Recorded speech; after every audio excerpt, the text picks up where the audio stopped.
كارت كليفر، كارت العيلة. يا بابي عايزين كارت يا يلا بابي، بينا، يلا بينا. كارت يا بابي.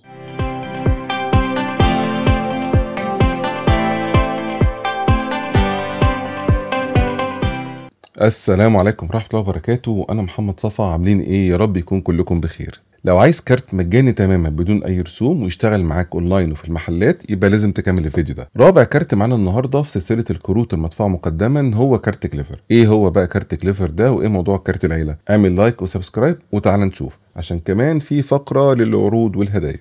أول حاجة هتفتح اللينك ده وتسجل برقم موبايلك وصورة بطاقتك وبس كده هتروح تستلم كارت بدون اي رسوم، لا اول مره ولا كل فتره. كارت كليفر من نوع فيزا بلاتينم، وفي الدفع لا تلامسي او الواي فاي، والوانه لطيفه الحقيقه. الايداع في كارت كليفر يعني طبعا بيكون من خلال انستا باي ب 16 رقم بتوع الكارت، ولو عندك كريدت كارد وعايز تعمل ايداع مفيش اي مشكله، ممكن من خلال اي ديبت او كريدت كارد تعمل ايداع في كليفر. الايداع بيكون مجانا لغايه 5000 جنيه، وبتبدا يتحط رسوم كده لغايه ما بتوصل 2% لو الايداع عدى ال 35000 جنيه في الشهر. ميزه مهمه برضو ممكن تستخدمها في موضوع الايداع هي انك ممكن ترسل وتستقبل فلوس من مستخدم كليفر تاني. يعني مثلا انا عندي كليفر وانت محتاج فلوس، اقدر ابعت لك رصيد من خلال الابلكيشن وبيوصلك في ساعتها، ومفيش اي رسوم لا على المرسل ولا المستقبل. وزي اي كارت بريبيد او ديبت في مصر، الكارت بيكون بس للاستخدام المحلي، رغم على فكره ان هم اول ما طلعوا كانوا عاملين عروض حلوه للاستخدام الدولي، زي مثلا خصم 50%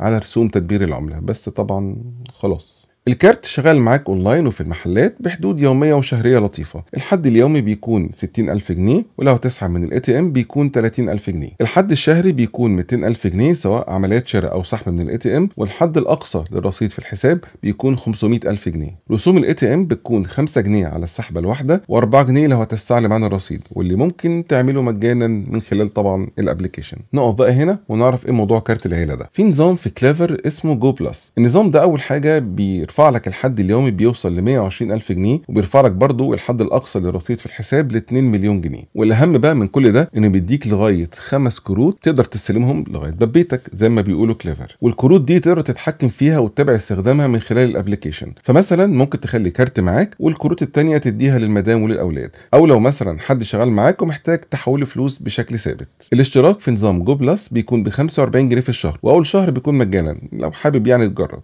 كليفر كمان بيقولوا ان هم محتاجين اثبات دخل عشان تشترك في النظام ده. ليه؟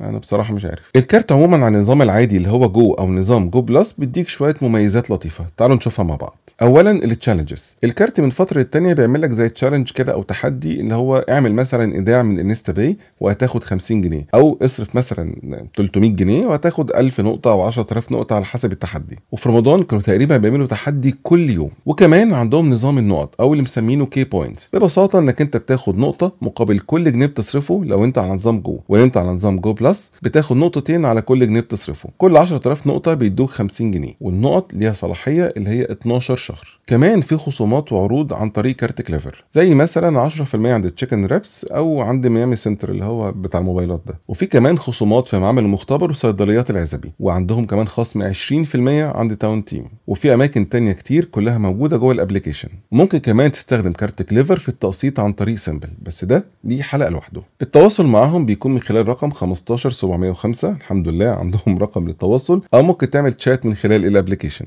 اتمنى اعرف رايكم في كارت كليفر او تحكوا لي عن تجربتكم في التعليقات. بس كده، سلام.